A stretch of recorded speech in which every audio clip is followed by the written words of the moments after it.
Hello everyone, this is Light Shadow, and today I'm going to be showing you how to use an XP collector. So let's just get straight into it. Been a while since we've done a guide, I believe, so let's see. We're going to set it up in here, because then we can kill pigs to make it work.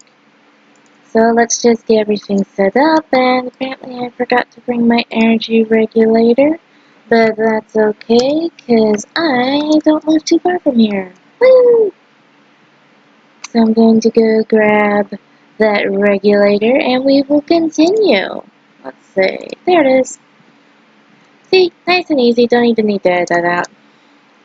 Because it was that close. Yay! Okay, let's just install that. There we are. It should be gain power. Let's see. Give this a chance. Why is this all dark?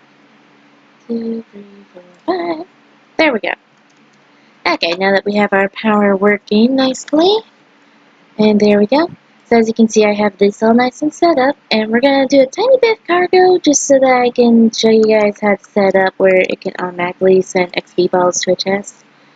So on that note, we're going to grab a piece of dirt, because this is one of those machines where if you want to put an output or input node on it, you're going to have to set that up before you place it. There you go. So as you can see, that's how you do that. Okay. That was random. But anyway. So as you can see, this is all nice and attached. We don't even need to really make a whitelist, so there we go. Don't need round robin because we're going to have it all attached to the same thing. And then we're just going to attach this output here. That's all good. And let's see, we just need to grab the cargo manager.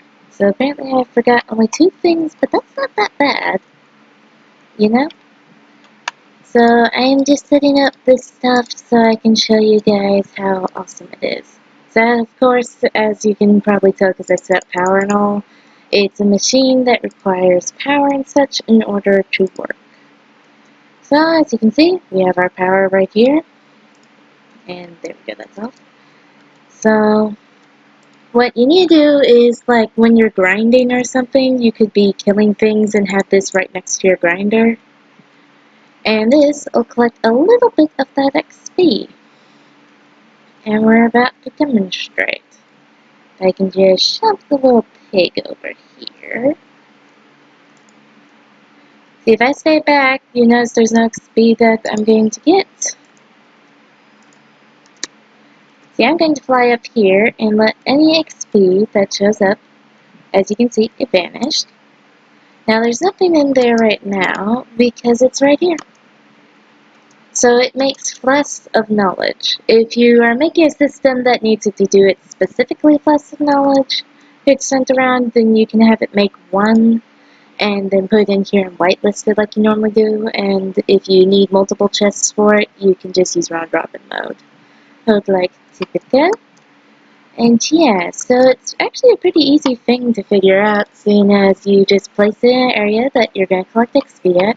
Like, pretend it's a zombie spawner. Here, and the zombies appear, for instance, right here. Here again, they all land right here. We'll pretend the spawner's high up. So the zombies are landing here, this is next to here, and you're killing them like that. So some of the XP is going in there, and you're still getting some XP as well. So you're just stocking up on extra just in case you need it. But yeah, that is the basics of how to use the XP collector and set it up so that you can easily just send all the balls to this chest right here. Because otherwise it holds just the 1, 2, 3 stacks, and then you'll have to empty it yourself if you want to actually, you know, be able to collect more. But yeah, that's the basics. I hope this video helped everyone learn how to use these. Remember to, as always, to leave suggestions for what you would like me to do for another guide in the comments down below. And yeah, this is Light Shadow signing out. Bye-bye, everybody.